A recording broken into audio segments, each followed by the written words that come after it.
জয় foundation কলকাতার ৮৩ নম্বর ওয়ার্ডে প্রাপ্তবয়স্কদের জন্য একটি টিফিন সেন্টার উদ্বোধন করেছে। অনুষ্ঠানে উপস্থিত ছিলেন স্থানীয় বিধায়ক দেবাশিস কুমার, কাউন্সিলর প্রবীর মুখোপাধ্যায়, অ্যাডভোকেট নিবেদিতা বসু এবং অন্যান্য বিশিষ্ট ব্যক্তিরা। বিধায়ক দেবাশিস কুমার বলেন, এটি একটি অত্যন্ত ভালো উদ্যোগ। এলাকার সুবিধাবঞ্চিত ও অসহায় মানুষদের জন্য রাতের খাবার সরবরাহ করা একটি উল্লেখযোগ্য অর্জন। স্থানীয় কাউন্সিলর প্রবীণ মুখোপাধ্যায় বলেন, জয় একজন প্রস্তুতিশীল যুবক এবং তার দৃষ্টিভঙ্গি দূরদর্শিতার পরিচয় দেবে। এটি এলাকার অসহায় প্রাপ্তবয়স্কদের জন্য স্বস্তি প্রদান করবে, যারা দারিদ্র্যের কারণে বা উপযুক্ত সুযোগ সুবিধার অভাবে রাতে ক্ষুধার্ত ঘুমাতে বাধ্য হন।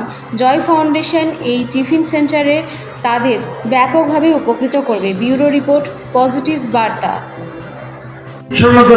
একটু খামতি থাকে, কিন্তু আমার টিফিন ক্যারিয়ার আমি বাড়িতে নিয়ে গিয়ে পরিষ্কার করে আবার নিয়ে যাচ্ছি, তাহলে এর থেকে বড় স্বাস্থ্যসম্মত উপায় আর কিছু হতে পারে বলে আমার মনে হয় না। এটা খুব বড় কাজ করেছেন জয় ফাউন্ডেশন। আপনি জানেন যে মানুষের প্রথম লড়াই বেঁচে থাকার লড়াই। বেঁচে থাকার জন্য যে যতগুলো উপাদান প্রয়োজন, তার মধ্যে প্রধান অন্যতম উপাদানের নাম খাদ্য। খাবার ছাড়া মানুষ বাঁচতে পারে না এবং খাবার থেকে বড় কিছু হতে পারে না। আমি জয় ফাউন্ডেশনকে ধন্যবাদ জানাবো। তারা ৩০০টা যারা আর্থিকভাবে দুর্বল এবং পরিবারকে রাত্রে খাওয়ার দায়িত্ব গ্রহণ করেছেন। এই যে উদ্যোগটা হয়েছে, যে বহু মানুষ যারা বয়স্ক বাড়িতে না খেয়ে যেরকম থাকে, এই উদ্যোগটা কি পুরোপুরি ফ্রি রয়েছে? আপনাদের সাপোর্ট থাকছে? দেখুন, আমি আবার বললাম, ৩০০টা পরিবার তাদের খাবারের, রাত্রিবেলা খাবারের দায়িত্ব জয় ফাউন্ডেশন নিয়েছে। এই যে এত বড় উদ্যোগ, এই বিষয়ে কি বলবেন? একদম পুজোর আগে প্রিয়জনের পাশে থাকা, প্রিয়জনের প্রয়োজন হচ্ছে পাশে থাকা, এই উদ্যোগ অভিনব উদ্যোগ, সেই বিষয়ে দেখুন, এটা হয়তো আজকে দেখছেন, এটা মানে জয় হচ্ছে ওইভাবে নয়, জয় হচ্ছে আমার এই পাড়ার ছেলে, সে দারিদ্র সীমারেখার নিচের ছিল, তার কষ্টটা বুঝেছে এবং তার এই সদিচ্ছা। এবং ঘটনা হয়েছে, সবাই কিন্তু ইনকাম করে, কিন্তু সৎ মানসিকতা, মানুষের পাশে থাকা, যে যারা মানুষের জন্য কাজ করে, আমাদের তাতে সহযোগিতা করা আমাদের দায়িত্ব, নৈতিক দায়িত্ব। আমি দেখলাম, আমি যখন হেলথ সেন্টার উনি খুললেন, তখন দেখলাম অসাধারণ তার ব্যবস্থা। প্রতিদিন ডাক্তার বসে, ওই অপারেশন থেকে শুরু করে, চশমা থেকে শুরু করে, ওষুধ থেকে শুরু করে সব ব্যবস্থা করে এবং ডেলি, আজকের নয়, প্রায় ১.৫ বছর ১৫ বছর ধরে চলছে। এবং তারপরে দেখুন, প্রতি বছর সে কিন্তু নিজে কখনো প্রজেক্ট হয় না। এইটা আমি যখন দেখলাম, একটা ছেলে নিজেকে আড়াল রেখে মানুষের জন্য করতে চাইছে, যেদিনকে জয় মনে হবে তার এই মানে আমাদের ক্যাশ করছে, নিশ্চয়ই এটা বিরোধিতা করব। কিন্তু সবচাইতে বড় হচ্ছে যার মানসিকতা বড়, যার লক্ষ্য বড়, তাকে সর্বদা আমরা ছিলাম, আছি, থাকবো। এবং এই যে বিভিন্ন এনজিও কাজ করে, আচ্ছা, mother Teresa big NGO, Ramakrishna mission big NGO, তারা সিএসআর ফান্ড থেকে করছে। দেখুন, সিএসআর ফান্ড থেকে অনেক কিছু করা যায়, কিন্তু এই যে লক্ষ্যটা, ওনার লক্ষ্যটা, এই লক্ষ্যটা আমি নিজে অভিভূত হয়েছে। এবং অদ্ভুত কথা, এই অঞ্চলে শুধুমাত্র এই নয়, যে সারা কলকাতা জুড়ে তার যে যতটা টার্গেট, এই মুহূর্তে আমরা ৩০০ লোকের কাছে রিচ করছি। তারা কিন্তু কেউ, অন্তত অনেক গরিব, যারা চাইতে পারে না এমন লোক আছে। কালীঘাটে সবাই গরিব, আমরা যারা ফ্ল্যাট বাড়িতে থাকে, হয়তো মনিদি বাড়ি, তাদের কথা ভেবে আমরা ডোর টু ডোর স্ক্রিনিং করেছি এবং অনেক ক্লাবকে ইনভলভমেন্ট করেছি। তারা বলেছি যে তোমাদের মতামত দাও, আমরা কোনো রকম ও নয়, আমরা মানুষ দেখেছি। আমি এই জয়কে একদম বলেছি যে একদম যাবো, যদি আমাদের সাপোর্ট চাও, আমাদের সহযোগিতা চাও, তুমি যেভাবে মানসিকতা নিয়ে একদিন হেলথ ক্যাম্প এবং বস্ত্রদান দিয়েছো, আরও ওনার লক্ষ্য আছে। দেখুন, লক্ষ্যটা মানুষই তখনই ভাবে যখন এর সাকসেস থেকে মানুষের আশীর্বাদ পায়। আমি আজকের দিনে সবাই মা দুর্গা এরা বসে আছে, আজকে মা অন্নপূর্ণা, শুনুন, ও করাচ্ছে না, মা অন্নপূর্ণা করাচ্ছে। তাই আমি বলছি, জয়ের যে তার যে মানসিকতা, তার যে এইটা, ঈশ্বর ওনাকে সুস্থ রাখুন।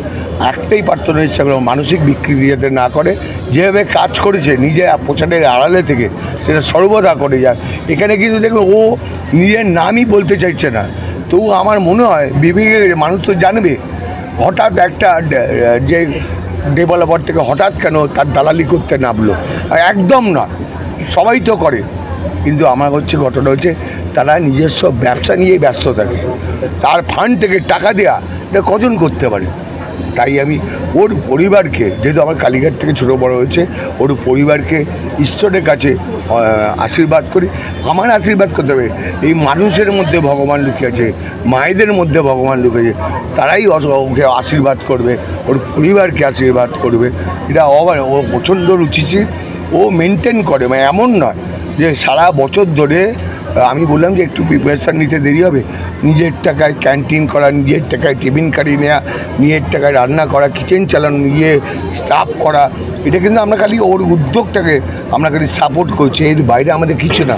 আমাদের লক্ষ্য যে মমতা ব্যানার্জি যেটা পথ দেখিয়েছে, যেটা দেখুন আমি বলছি মমতা ব্যানার্জি এই আপনার অসাধারণ টিম, অসাধারণ, যে 5 টাকা ডিম, ভাত, সবজি, চাটনি, কোনো সময় চিকেনও দেয়, সেখানে ও নিজে থেকে এই উদ্যোগটা দিয়ে, মানে এই উৎসাহিত হচ্ছে মমতা ব্যানার্জির কাজ দেখে। নাহলে এই মানসিকতা হতেই পারে না। কেন সে লক্ষ লক্ষ টাকা খরচা করবে? কেন? তার ইন্টারেস্টটা কী? তার ইন্টারেস্ট যদি থাকতো এর মধ্যে কোনো রকম অসাধু ব্যাপার আছে। আমরা তো অনেক এনজিওকে প্রোগ্রামে যাই, তাদের বলি আপনারা সৎভাবে কাজ করুন, যে প্রেসক্রিপশানটা দেবে তার মানে আপনার রেজিস্ট্রেশন নাম্বার যেন থাকে, তাহলে বোঝা যায়।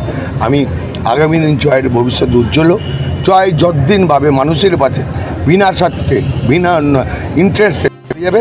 আমি কাউন্সিলর হিসেবে, বিধায়ক হিসেবে যে সম্পূর্ণ কাজে আমরা সহযোগিতা করব। আপনার যে উদ্যোগ পুজোর আগে মানুষের পাশে কোনো প্রচার ছাড়াই আপনি চাইছেন মানুষের পাশে থাকতে, এই চিন্তা ভাবনাটা কেন এলো, কিভাবে শুরু? আমি জয় ফাউন্ডেশন চালু করি 2 বছর আগে, 2 ইয়ার্স আগে। তারপরে মানে এই হেলথ ক্যাম্প একটা চালু করলাম। আগের বছরে পুজোর সময় এইখানেই আমরা কাপড় বিতরণ করছিলাম। তখন আমার পাড়ার কাকিমা আমাকে এসে বললো কি জামা, শাড়ি এগুলো তো একবারের জন্য চলবে, খাওয়ার ব্যবস্থা করে একটা বেলা। তো সেদিনকে আমি 1 বছর আগে ডিসাইড করে নিয়েছিলাম কি এটা আমি করবো। তো এটা একটা কিচেন স্টার্ট করলাম। আপাতত আমরা 300 লোককে নিয়ে স্টার্ট করছি রাত্রের খাবারটা। এরপরে ওটা বাড়তে যেখানে যাবে, যতদূর বাড়বে আমরা চেষ্টা করবো চালিয়ে যাওয়ার জন্য। 365 ডে রাত্রের খাবারটা আমরা প্রোভাইড করবো উইথ টিফিন বক্স। মানে কেন? নাহলে মানুষের সুবিধা হবে, টিফিন বক্সটা থাকবে, নিয়ে আসবে টিফিনটা, আর ডিস্ট্রিবিউট করাটাও সুবিধা হবে। সেইটাই। Thank you.